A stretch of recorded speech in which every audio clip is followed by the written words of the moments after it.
So it's like super late, but I have been testing out the new Sennet stuff alongside the Pumpkin engine, and I just wanted to share my findings a little bit. So I'm going to walk you through a very brief combo, and by very brief I mean relatively normal length combo. Starting with the Pumpkin line, where you open Pumpkin effect, set call, activate call, set Pumpkin, become Pumpkin, Shang-Chi, dump, Nefertari, and then Shang-Chi plus Pumpkin for Samuel. Now Samuel is like a crux card for this deck, brings back any zombie, and then it's that as a quick effect, and then you can also negate a monster effect on your opponent's turn, so this card is very important. So we go Samuel, Reborn, Nefertari effect, reveal, didn't show, but reveal 2 normals, and then we can set Perpunk and Mharu, flip Mharu, flip Perpunk, add Sphinx. Now Sphinx effect is going to discard to search any center. We're going to search one chain.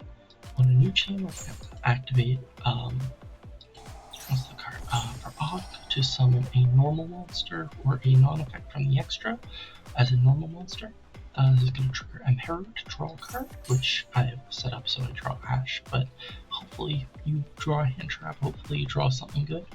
And then we go Jet effect is going to dump Neckbet. We're going to ritual summon from the graveyard using Mharu's Ignition, dumping, in this case, Summon Skull. I think Summon Skull is optional. I will show you later why. And then you can equip Summon Skull. You don't have to, because we immediately see Summon Pumpkin, Great King of Ghosts, or Great Ghost King, who's going to search for Call of the Forgotten, and we're going to use the Pumpkin effect to bounce 2 cards on our own field. Resetting the Mharu's once per turn, soft once to ritual summon, so we can activate it to ritual summon out Sphinx and then equip Blue Eyes to it. I'm just running these 2 because I like the Takahashi art. I do think a 4 and 8 is the correct, a 4, 6, and 8 are the correct ratios to be running. But, you know, that's whatever. We then activate the Call of the Forgotten, setting Call of the Haunted, set for the Call of the Haunted that we bounced earlier, and turn Pumpkin into Undying Legion. So from here, this is a Book of Eclipse, a Monster Negate, and a Reborn into usually Pumpkin. Pumpkin is going to summon out from the main deck any level 6 zombie, so that can be Mammoth, that can be Snakehair, very versatile point of interaction. This is a suck for any attack position monster, I believe. 1 attack position monster, 1 monster in their graveyard. Yeah, so it's pretty. And then you have a pop via Call of the Haunted, summoning back a monster on. This summons back a monster. You're probably summoning back Nefertari to set another or Perpunk, and then this on a new chain will trigger to pop. So that's that one. Now I did want to break down the Nefertari start. So she's your other best search. You can also get to her via Sphinx. You can get to her via Perpunk. She's a very powerful starter, and I will show you the end board and what you wind up with leading with her. So we lead Nev sends herself Rescue Rabbit style, setting Perpunk and Mharu, Mharu, activate Perpunk at Sphinx effect, add Jet, trigger Perpunk and Brave, summon up Mammoth. This is the choice because it is a level 6 zombie, which, as you will see, as you will see, the level 6 zombie stat is very important. Watch it dump Neckbet. use Summon Skull from deck to summon Neckbet, and then we're going to use 2 level 6 zombies for Pumpkin the Great Ghost King.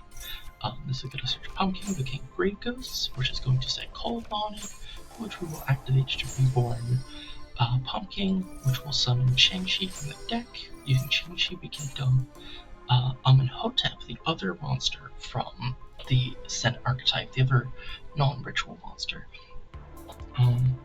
And from these 2 level 6 zombies, we'll make Samuel. Samuel will reborn Amenhotep, who will reveal 2 normal monsters to set 2 traps. We are setting Thunderfall and Cataract. There's another trap you can set. This is a very versatile end board. You can kind of really tailor it. So Cataract lets you choose monster zones equal to the number of normal monsters and Sennet ritual monsters you control, and negate the first effect that activates each of those zones. Very weird effect, but it's just such a weird effect. I'm not really sure how to describe it. It is technically an on-res negate too, but you have to activate. It's super weird. And then Thunderfall is a counter trap, spell trap negate, with really cool art actually. And then both of these have secondary graveyard effects, which is you can activate if the normal monster cards, including the equip spells that you equip off of the ritual summons, have a total attack of 3,000, higher than 3,000. So this one you can banish from the grave to target a monster your opponent controls and send it to the graveyard. So a targeting send, very powerful little thing. And this one is you can set a send spell trap from your deck or graveyard, except Thunderfall. This is, you can't activate it this turn, but you're probably setting the other one. I forget the name of it. I'll go for the list later, but that one ritual summons a. It's got the same effect as this does to ritual summon from hand or grave by sending normal monster cards with different names from each other from your hand deck or face of field to the graveyard, whose 2 levels equal or exceed that level. Now we're going to continue here. Pumpkin's going to balance the Cult and Haunted and the Hero to reset the soft ones on Hero. Hero is going to summon out the Sphinx, dumping Celtic Guardian and Blue Eyes White Dragon, and equipping Blue Eyes. And then we're going to make Undying Legion and set Call Haunted. So here you have a few options. If you did end on the ritual summon trap, what you can do instead of equipping Blue Eyes is you can equip Summon Skull or Celtic Guardian, and use the graveyard effect of Amenhotep to shuffle back the other 2 normals that you have, so you can ritual summon on your opponent's turn into Watch It. Now another important thing to keep in mind is Nefertari can quick effect equip a normal monster from your grave to a Sennet ritual monster. One ritual monster, any ritual monster, but these are the ones that benefit from it. So Watch It is the only other real point of interaction that this deck can do. That I'm actually a really big fan of setting the ritual summon trap. For the reason of on your opponent's turn, you can immediately go flip it, send the Blue Eyes,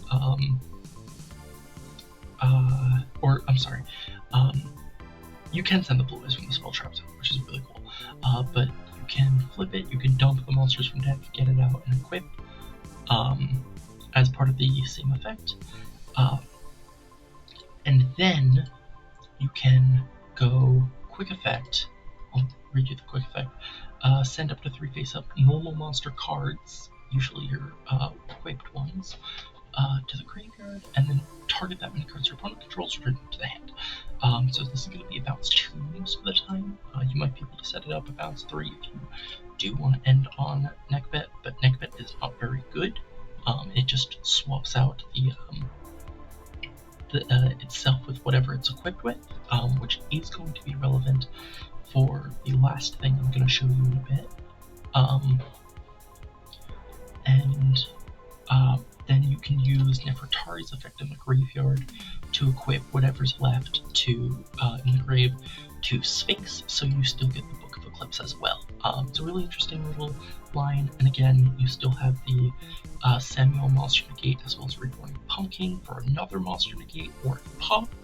You've got the Undying Legion Suck, and then you've got whatever traps you choose to set. I'm a big fan of Thunderfall. This one's really weird to me, but and then you also have the Call of the Haunted just for extra insurance. You can technically revive Neckbet with Call of the Haunted. It's not very good. You can do it. Yeah, and then and then we will move on to the last little line I want to show you. So the last thing I want to show you is Nefertari start into an emergency Caesar line. So this is like if you get shifter or something. I don't really know. I don't think this works under shifter, but yeah, this does not work under shifter. I don't know what I'm saying.